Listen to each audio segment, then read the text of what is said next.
What's going on, everybody? Today on the show, of course, another awesome episode. We do nothing but bring awesome guests onto the platform. Today's guests have a very interesting backstory, and considering the fact that most of the people that are listening to this particular podcast, they're on their commute. Currently, they're working. They may be, self-employed and finding other options, finding different ways to invest, finding different strategies, things like that. These two individuals lost their jobs. All right, like one lost their job first, and obviously, as they had to make that adjustment, rightfully so. Then at that point, the other individual loses their job. So now they got a real dilemma on their particular hands. So what do? They're backed into a corner. They actually decide to take the even more riskier adventure, and instead of going back to the salary position, they become full-time entrepreneurs, right? And to throw the cherry on the top of the risk cake that we're dealing with at this point, they basically their capital is a high interest loan, which I believe was 25% or something like that. And I'm just trying to get y'all to go after 0% credit cards. So, ladies and gentlemen, we're going to break it down. They're going to talk to us about mobile home investing. Ladies and gentlemen, I love to introduce you to Byron Sellers and Sharnice Williams. Thank you two specifically for taking the time to come on the show today.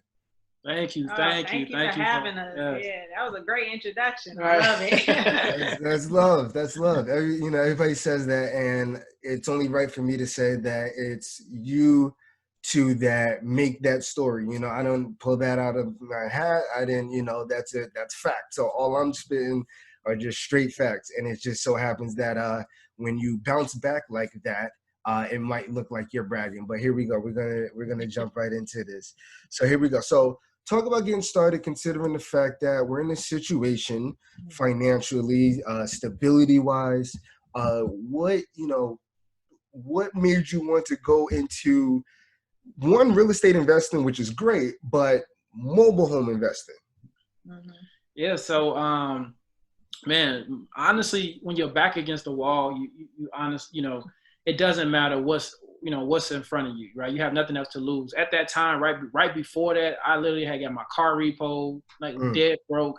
At the time, on rent from my roommate, and my options was just really low. And I was driving Lyft, and the podcast came on about mobile home investing. The people were like, "Yo, turn that off." I sent that to the and when I came home and to see her excitement, it made me question like mobile homes, but she's like, "No, baby, we doing this." And that right there was like, for me, it was like, I got nothing else to lose, right? I'm already, almost at rock bottom. So let's get it. Sharnice, what was it about like mobile home investing that was attractive? Because, especially for our demographic, let's be real, especially for our demographic, it's either, in Kansas or somewhere down by the, so what did stood out about mobile home investing that you were like, we got to do this? Yeah, so it's like initially when Byron first sent me that podcast, I heard a few things that really stuck out to me, very low capital to start, very low credit. And that was our exact situation because like you said in the introduction, like he had just lost his job. I had lost my job. Now Byron, he's the more like, he's fearless. He's like, look, we gonna do this, we good. I was the one panicking at first, like, oh, I gotta get a job, I gotta figure it out, I gotta, like I'm rambling all my thoughts, and he kind of helped me to get over that. But like honestly, when I found mobile home investing, because I do have a social work background, so I used to work for the state, I was a case manager, so I was already like helping families, put them in homes. And when I found mobile home investing, I was like, wow, this is something that can get me back to like what I was already doing, but now I can build my own business off of it with the family still in affordable housing. So, I mean, like I said, we loved it. I mean, again, Byron, when he was like, are you sure mobile homes? Because he didn't get into that, he was already trying to acquire, a building here. I think it was like a 2-flat building here. I think what they call it, a multi-unit. building here in Chicago, but that didn't go through for him. And I knew at the time that we were not going to get approved for any loan, for any traditional real estate. But I told him, like, we got to do something. And mobile homes was something that we were able to go ahead and get done with, less than 10K. So let's talk about that because, let's talk about the numbers of an actual, like mobile home, at least in your particular area, so people can get their, their ideas wrapped around it.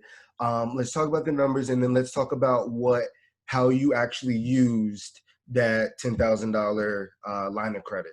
Mm-hmm. Yeah, so here in the Midwest is really, I always say it's a gold mine because you can find homes as low as $2,000, under $10,000. And it all varies, you go to the East Coast, Northeast, you're looking in at possibly that I would say 6,000 to 15,000 mark for a used mobile home. You go down to the Southeast, you can find stuff again at 2,000 to 10,000. You go to the West Coast, you're looking at $15,000 to $30,000. Texas is a more higher market. You're looking at that $10,000 to possibly $20,000. And then the rest of America, you can still find gems between that, I would say $6,000 to $20,000 for a used mobile home. So in our particular market, it was still, Midwest has that stigma of mobile homes, trailer trash. So it makes the value go down. So for us, when we were looking, we were seeing stuff for $3,000, $5,000. In our first deal, Sharnice found a park manager that had some homes, and we went to go look at it.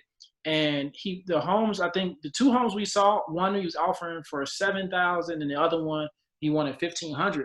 So we was like, hey, we give both homes. She told me to say $4,000, but I wanted to be nice. I was like $4,300, and he said yes. And we was just like, wow, okay. Yeah. Okay. And I was like, wow, okay, like we're in budget. And the cool thing is that one of the homes was move-in ready, but the other home, it needed a little bit of rehab. But of course, we was able to still hold on to our initial money because, we reached out to family, like his uncle, my dad, and my dad's friend did a lot of the rehab for us. So that was able to really just materials, but like labor was pretty much free for us on that first deal.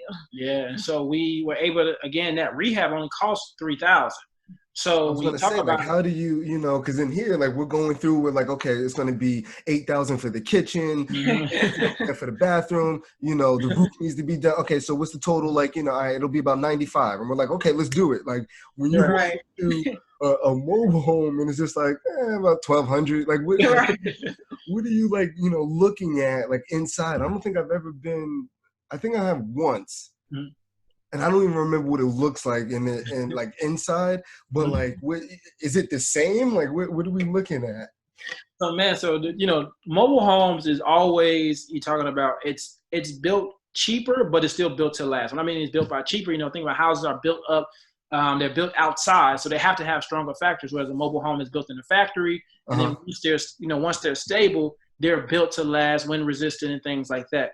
So in a mobile home, I tell people on a used mobile home, in I would say the average market, right? Because again, you're talking Cali, Miami, more expensive market, you're gonna put better things in it. But on a full gut single wide, you should never pay over $15,000. That's the max. Yeah, that's the max on that. So you're looking for, the biggest thing you're looking for, the roof can cost the most. You're looking for holes in the roof because that's structural damage. You're looking for, you want to make sure there's no huge electrical problems. The plumbing, again, a full plumbing job can cost up anywhere from $2,000 to $5,000. And what's the other one? Flooring, subflooring is not bad. You're looking for soft spots on the floor, but even if you replace the entire subfloor within a house, you're talking about, man, you can still be under $2,000, replacing the entire subfloor, and then depending on whatever type of floors you put down. So the costs are very minimal, right? You're talking about even the walls is not regular drywall. It's either you can use wallboard or it's right at it's like the 3/4. I got it in my notes, and I don't get my phone right here though. But again, it's thinner than traditional. So all those materials are much cheaper than a regular house, and that's what makes it so much affordable. Are these like one by ones? Like, are you just looking to flip these, or are you, do you need, or if you're holding them, do you need a lot? Like, do you need, 40 of them in order to produce the same revenue, or how does that work numbers wise? So if we obviously we're buying these, straight out, and we're not financing, these. So we might have a private lender or things like that, but talk about like the cash flow if we're holding these. Like, what do these particularly look like? What's rent as far as what's coming in, things like that. So yeah, so I always tell people, since you are paying less, right? When you're talking about getting a mobile home, I always tell people you want to cash flow a minimum of $300 per unit. And so the reason why I was telling, like, if you do $300 for 5 years, that's 18 grand. And so it really depends on your area. One strategy is you take what the average rent is in the area. And so in a mobile home park, they have lot rent, which is just like an HOA fee, right? You're paying for you're leasing the land. Okay. So whatever that land is, whatever that cost, that lot rent, let's say, for example, it's $500, but if the average rent is $950, now you got margins at least $450 that you can make cash flow. So when you look at it, whereas, what I was telling you, what's your number? How much do you want to cash flow? And if you're saying, hey, I want to bring in an extra, $4 grand a month, then now I'm gonna go ahead and pull out my calculator real quick. But if you say, so interesting. I'm sorry about that. So you say you want to make this is interesting because I've been that might be 10 units, So okay. And we always tell people reinvest, but I tell for my new investors, look at flipping to build up that capital. And so now you're not necessarily just dumping your last 10,000 and trying to make that back up. So, if you're looking at flip, when we began, we did some flips. Like that first flip that we did, that got us 19.5. The next flip that we did, that got us another 12,000. So for us, it was like, okay, how many of these can we do a month? Right.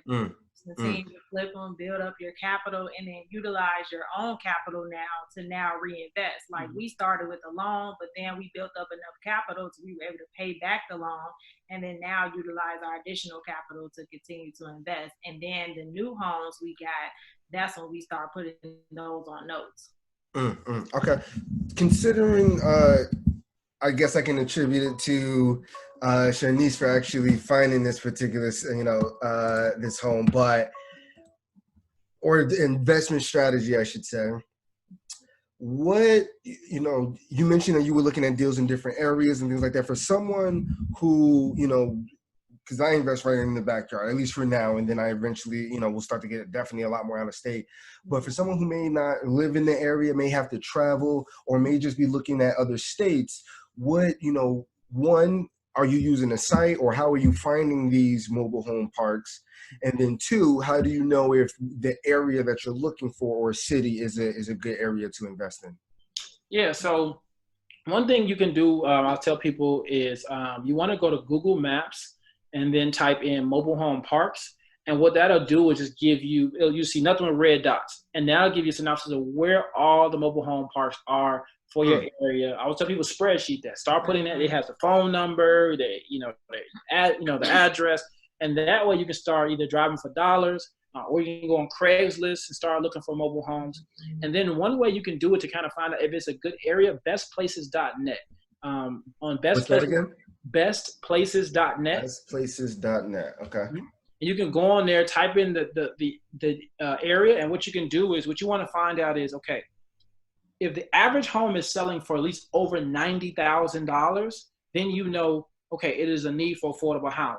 Okay, if the population is at least over 75,000 people, people are living there. And that site can tell you about the economy and things like that, unemployment rate. But that helps you kind of get an idea of, okay, is this a good place to invest in? Because if the average house is $40,000, right, and then that means that they can go buy a house before they go buy a mobile home. And so, you want to go somewhere where people want to live amongst people who are doing better than them. Right, it's more that motivation. So you want to find those areas, and now you kind of know, like, okay, now I can make some wave here, and I can be the person that provides affordable housing in this area. And so, are you also buying like on the fringe area of like major metropolitan areas or things like that, or because New Jersey, I'm trying to think, New Jersey, like our I guess our mobile homes. There's some in some areas where you really get like a suburban feel as well. But I guess notorious-wise or notoriety-wise, more down south, like by the shore of New Jersey. So are you buying in like areas that, you know, 1 mile over, you're in $400,000-$300,000 homes and you know, that type of net worth, or like where are these like located within these cities?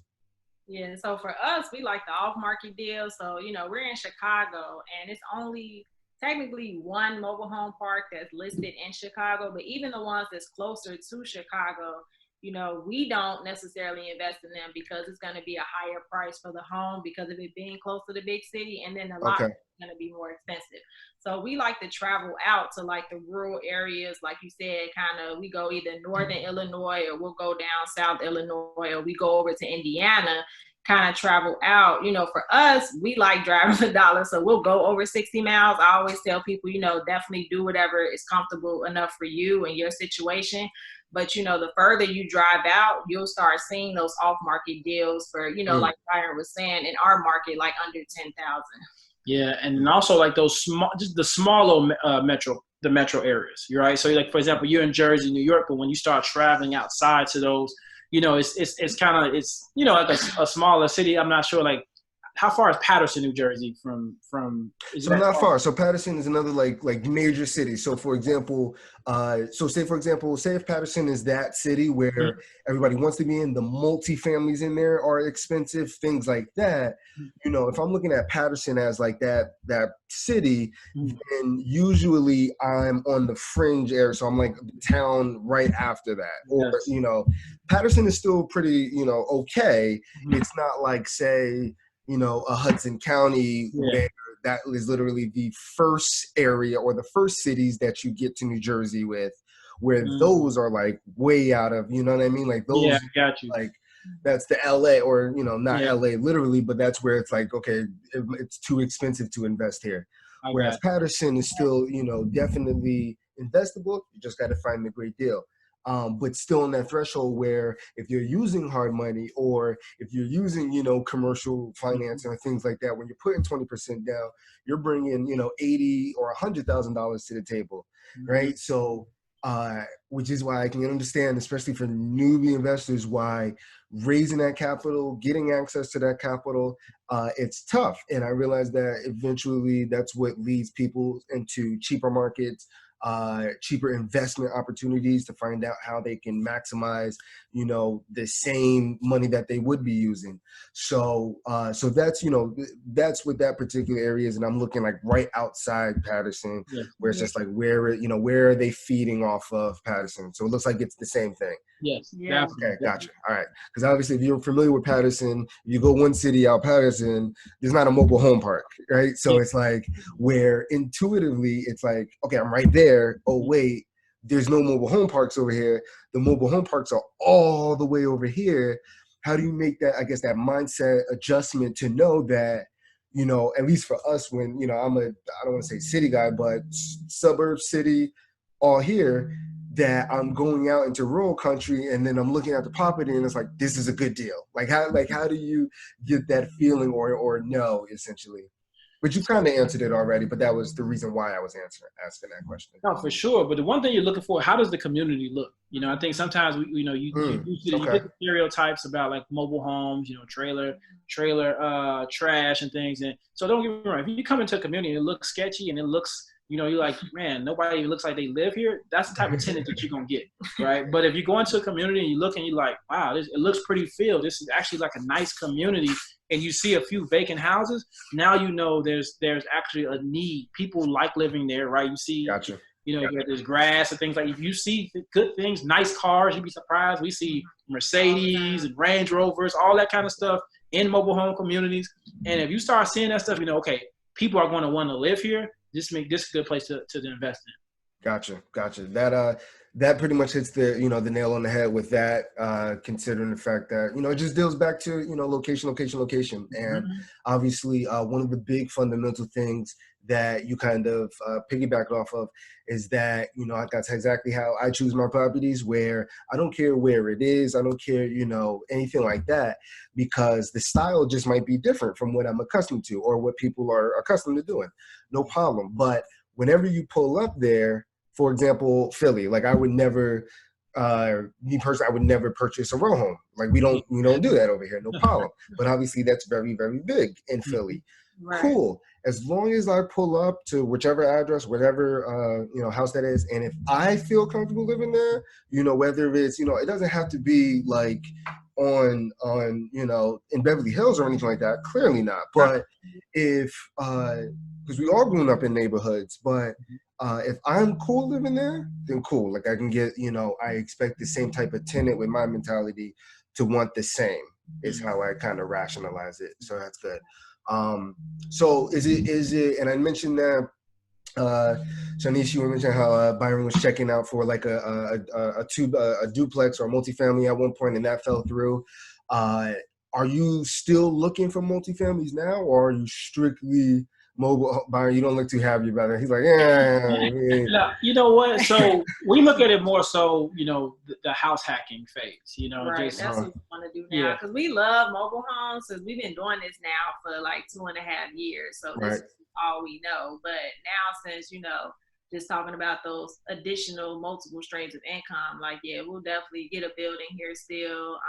Hopefully by the end of this year, and we'll just house hack it. Gotcha. What so it's been 3 years, so about 3 years, and you've been able to like pretty much ramp up like really quickly. Like what do you like attribute that to? Is it just being able to do this 24? Because I just finished the episode where we talked about the importance of when you're looking to make a transition business wise, don't quit your job. Now obviously you guys were in a totally different situation. Guys and girls, I'm working on it. You two were in a different situation, but some people hold on to the job and then wait for their business to grow. Would you say that you were able to really take off in the next, over those 3 years because you were doing it full time, or was it some, just developing the skills? Yeah, no, definitely. Oh, sorry. No, I was gonna say no, definitely. It was definitely because we had full time. Like literally, that was what we did every day. Like everything was mobile homes. We wanted this probably no more than about 10 to 12 hours a day. So if it wasn't prospecting, we was on the phone. We was on the phone. We was traveling. We went all the way down to Cincinnati. We went to Fort Wayne. Went to Indianapolis. We even traveled to Denver to meet with because Sharnice had made so many calls that the president of the 5th largest mobile home park company, they called and was just like, hey, what's going on? What you guys looking to do? And she explained to him, he invited us, like, hey, if you're ever in Denver, stop by. And we booked the flight to Denver like literally the next week. Like, no, this is an opportunity. So he opened up a lot of opportunity for us. And man, I attribute to, honestly, as we built this, when we came out with the mobile home elite, we said, hey, because we knew within the 3rd month that we had to teach this. Like we was like, nobody knows about this really. We have to share this.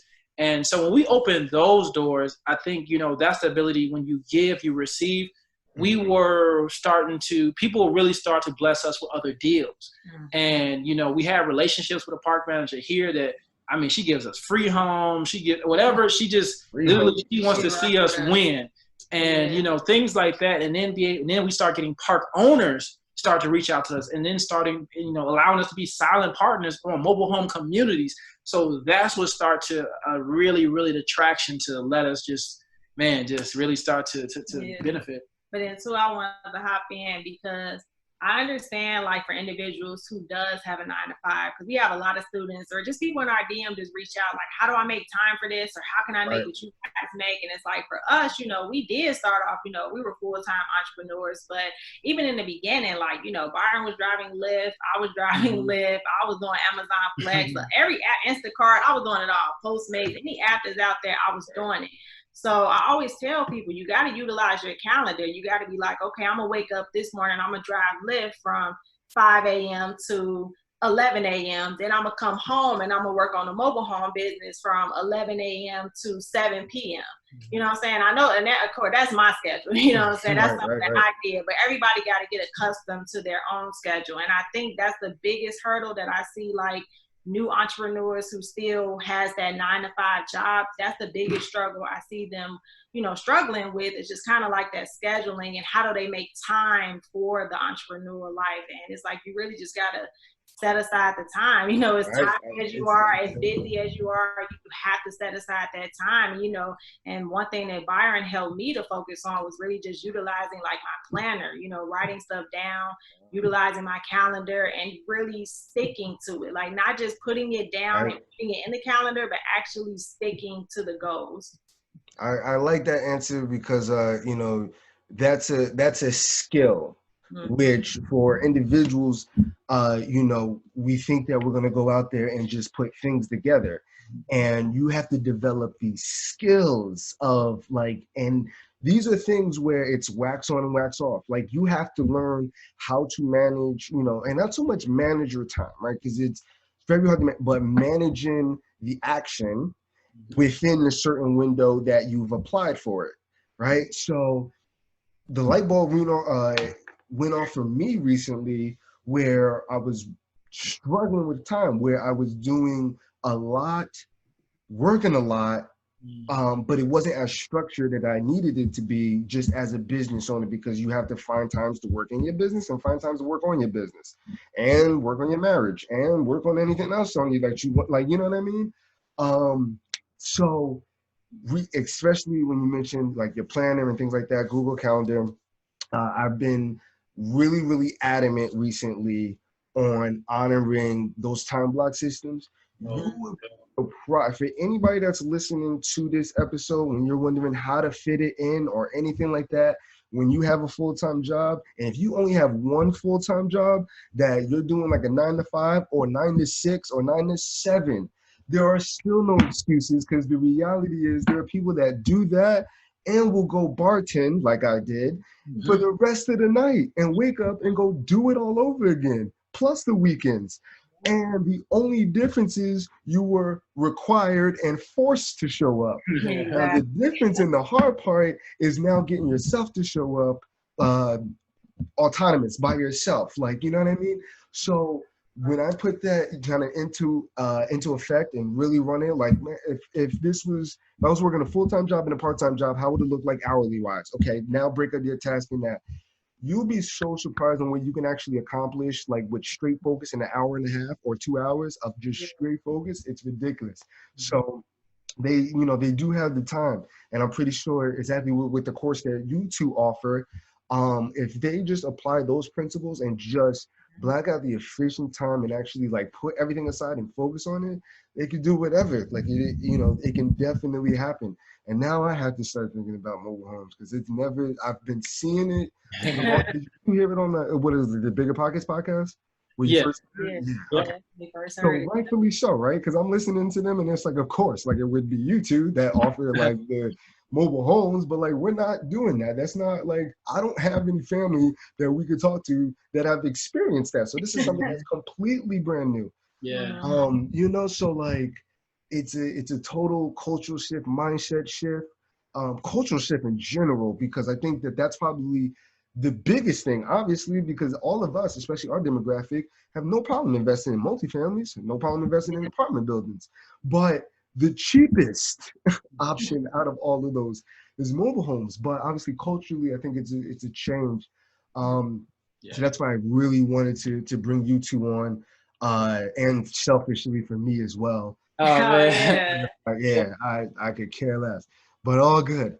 So as we start our descent here, just bring me through what's going on next. What's next? Where are you going for the rest of the year, into the next 5 years? Where are you taking your students? Talk to us.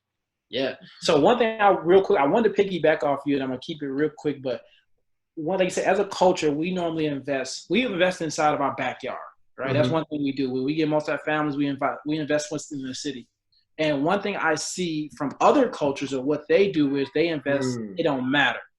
And so that's what we want to do and say, open that up. Let's open the floodgates and let's go out, because America's for sale right now. So where else can we get versus, I know we want to protect our communities, but besides that, let's go out and get something else that can bring money in for our community and for our culture. So that's what I want to say on that one. So that's what I want people to be open of going outside of that and go get some of that money to bring back. So real, because I remember one time I was in Pennsylvania one time, and obviously clearly a predominantly majority area. mm-hmm. And we were sitting there looking at properties, like it's me and one of my other partners, who's also black. And we're sitting there, it's us two, and we're looking at properties and going through. And then it was, until everybody starts going by and they're like looking at you and they're like, what is he doing here? And then, the light bulb clicks off where you're like, we're gentrifying your neighborhood. Like, yeah. Exactly. All facts. And it's Right. like, now I know how they feel. And I used to wonder, like, why are they not like, or, because over here it's more Jewish individuals, where they're not like, where we're scared of going to certain parts, they don't care. And they have no problem at all. And it's, obviously they clearly have gotten the opportunity. They've shared it with family. They've brought home the gold, and and we're still working on that. We've made tremendous progress, but that grind is still going. Go ahead, Byron. No, and I mean that's like you just said, like we're gentrifying. That's what we see every day. We see people like us buying out our neighborhoods, and then we might get a few, but we're not. They have them, so it's just like, okay, where aren't they looking at? And then let's go here. So I know right now we got America kind of like, what the heck? We got so many of us going into mobile home communities now. It's just like, this is our time. It's a new way. It's our time. I'm gonna all right, so like what's next? I'm gonna let Shanice bring us through, because women love women investors, and it's cool to see, obviously. And talk to us. Yeah, so I mean, what's next for me and Byron? We have a few park deals right now on the line. So we're going to be hopefully closing those soon. Our goal is we want to be the largest African-American mobile home park owners in the United States. So, you talk about that 5-year plan, that I can definitely see that happening within the next 5 years. And, with our students, we actually have a new course that's about to launch. So we're really excited about that. We're going to be bringing back our group coaching.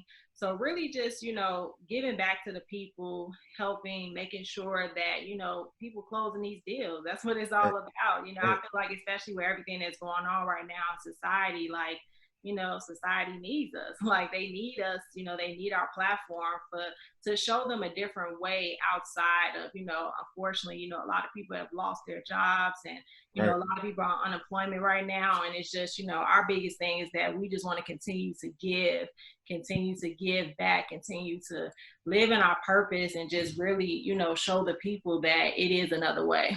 Gotcha. And we thank you for that platform, because you're at least your education and your content, at least for the community, is at least opening some eyes and just giving some people some options. And I tell everybody, as long as it's something that, makes you ponder either what you believed, what you do believe, or are going to believe, then it was something effective, because usually, it's that thinking that gets us into a box.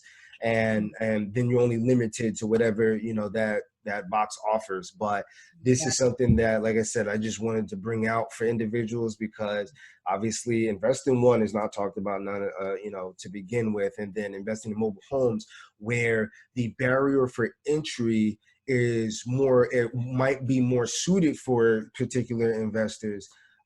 Definitely want to bring that to the table. So let's start our descent here. Let's go into the core 4, which are the 4 core questions that I ask each and every guest that come through on the podcast. Question number 1, what are you two's favorite aspect about real estate? Man, for me, it's just to be able, not only just affordable housing piece, but to, put somebody in a clean, safe, and functional environment. That's huge to me. Yeah, and it's the same thing for me. Like the biggest thing, like people think it's the money, but the money don't matter. It's when we have people that's literally crying on our shoulder, that's giving us hugs, our buyers, our tenant buyers for these homes, because some of them literally had nowhere else to go, and we were able to provide them housing. Like that's really what it's about. So that's my favorite aspect of it. Love it. Question number 2, favorite business or personal development book? I like this book. It's called No Excuses. That's it's by Ryan Tracy? Yeah, Ryan Tracy. Yep. I love that one. Okay. Yeah, that was one of the first books that I read, it actually just helped me to change my mindset. Cause like I said, when we first started, like Byron was the one who was kind of fearless, but I was the one that was coming up with all the excuses, you know, Right. that fear. So that book kind of helped me to break down those barriers. And it's very, very easy to read, and he actually Yes, breaks it down, you know what I mean? And it's very just simple to comprehend, but game changing. What about you, Byron? The Go Giver, and that's by Bob Berg and John David Mann. That really gave me a different perspective on giving, you know, versus, you know, I guess selling and things like that. And Right. you know, once I shifted my mindset to, you know, just giving freely, just giving. I can't even, like, when I talk about the receiving factor, it's almost overwhelming at times, right? Mm-hmm. But that book just really changed my perspective on how important it is to give. Cup runneth over. Question number 3. When you guys are guys and gals, I promised you, I told you I'm working on it.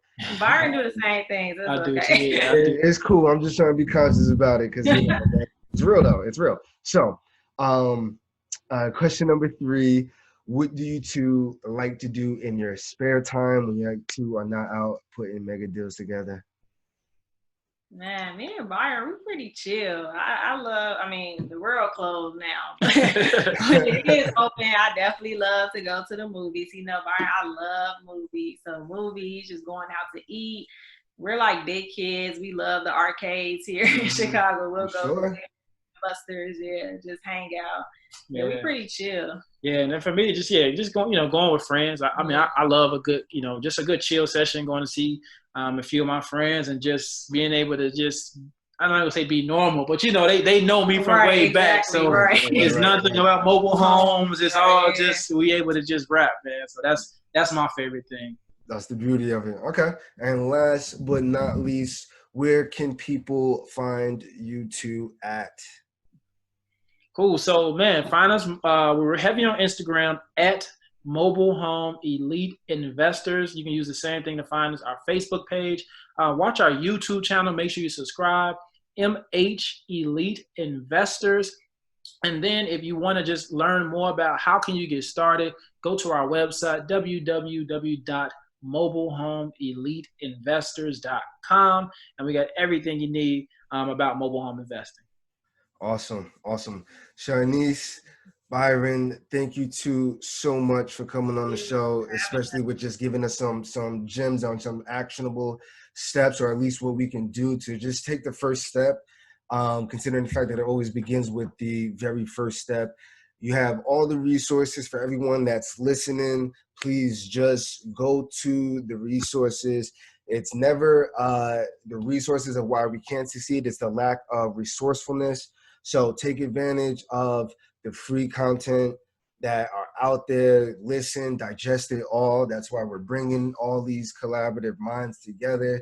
And again, thank you two for coming on, providing that. The fact that now you're going to be under the microscope by me as well, because I've been looking at it for the past Lord knows how many months, ever since I guess Bigger Pockets started talking about it. But it was one of those things, like, again, like even for me, culturally, you know, it's a mindset shift. And obviously with those opportunities, it might have to be a shift that happens sooner rather than later. That's for sure. Yeah, so I appreciate you two for coming on. For absolutely. Thank you so much. Enjoy.